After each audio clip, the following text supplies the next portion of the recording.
I probably don't know enough about theology and the questions that are discussed within it and the sort of methodologies of theology to answer that question very well. But I do think, my experience, for example, at the conference here this last couple of days has been to think, that analytic philosophy is in general a very useful discipline for certain purposes.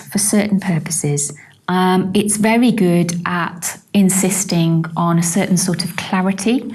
It's very good at teasing out arguments. It's good at teasing out mistakes in arguments.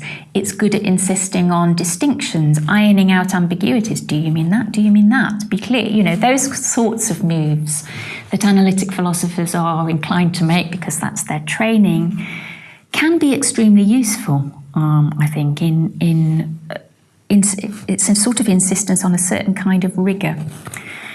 But having said that, I do think that analytic philosophers should be a little bit more, should have a little bit more humility than they are sometimes inclined to have, I think.